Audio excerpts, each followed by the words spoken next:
मैं सुनैना बराठी जेके grand master. आज हम बात कर रहे हैं कि ओवर थिंकिंग क्या है और कैसे इससे बचें। पहले हम ओवर थिंकिंग के बारे में जानते हैं कि ओवर थिंकिंग क्या है। ओवर थिंकिंग का मतलब है कि हम कोई भी विचार करें और उस विचारों की शाखाओं को बुनें, मतलब उसके विचार और फिर उसी से रिलेटेड और विचार आना, फिर और विचार आना और उसी के बारे में लगातार सोचते रहना, अपना टाइम वेस्ट करना, अपनी बॉडी को एक डायरेक्शन, एक उसकी एनर्जी को बिल्कुल रोकना, ब्लॉकेज इकट्ठे करना, उसे इमोशंस को पैदा करना, ये सब कार्य करते हैं। विचारों का आना तो हमारी लाइफ में जब तक चलता ही रहेगा, विचार आएंगे और जाएंगे।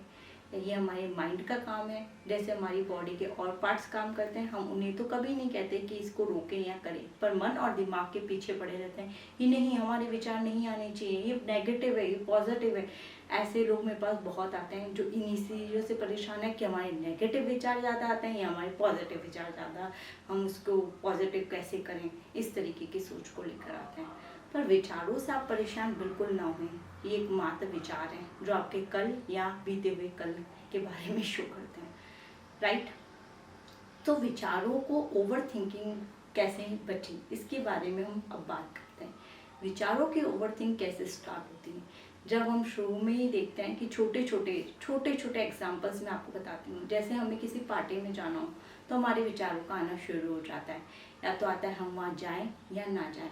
हम जाएं तो हमारी मनी खर्च होगी, हमें नई ड्रेस खरीदनी पड़ेगी और हमें लो फील हो रहा है, रहने देते हैं, या चलो आज अभी तो गए थे फिर जाना पड़ेगा। ऐसे बहुत सारे विचार हैं जो उस वक्त अपने माइंड में आते ही आते हैं।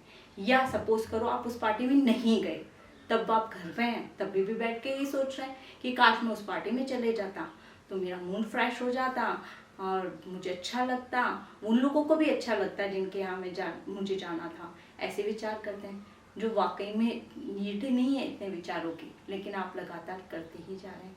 तो यहाँ से स्टार्ट होती है ओवर थिंक करने की आदत। और रियलिटी में आपकी लाइफ में कोई प्रॉब्लम आ जाती है तो आप क्या करते हैं, उस प्रॉब्लम में से नहीं उस प्रॉब्लम को फेस नहीं करते हैं। उस प्रॉब्लम को फेस करने से पहले उसकी विचारों की शाखाएं जो बनाते हैं, जो माइंड आप अपना उस विचारों पे विचार कर मकड़ी के जाले की तरह एक जाला, फिर दूसरा जाला, फिर उसी विचार से तीसरा जाला, इस तरीके से अपने आप को मकड़ी की तरह फंसा हुआ महसूस करते हैं और उसे ही प्रॉब्लम मानते हैं कि मैं अब किसी प्रॉब्लम में फंस चुका हूँ।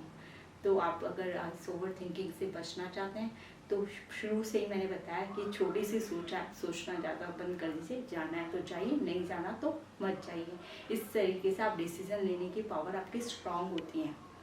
और अगर लाइफ में कोई प्रॉब्लम आ गई है तो उसके डीप तक जाएं, उसके तर्क वितर्क निकालें, उसे साइंटिफिक रीजंस देखें कि हाँ इस सिचुएशन में क्या बेटर है। वो आपकी रिलेशनशिप संबंधित हो सकती है, आपके बिजनेस संबंधित हो सकती है, आपकी स्टडी संबंधित हो सकती है, कोई भी प्रॉब्लम आपकी लाइफ में हो सकती है।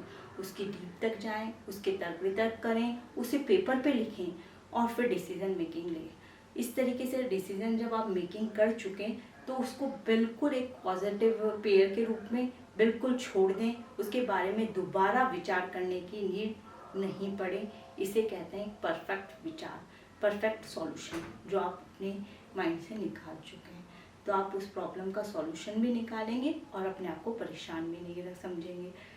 और अगर आप इसी आदत को मेंटेन रखना चाहते हैं तो आपको थोड़ा सा मेडिटेशन करना होगा और जागरूकता आपको अपने विचारों पे करनी होगी। ये चालू तो नहीं हो गया कहीं माइंड विचारों पे विचार बनाने की आदत को लेकर।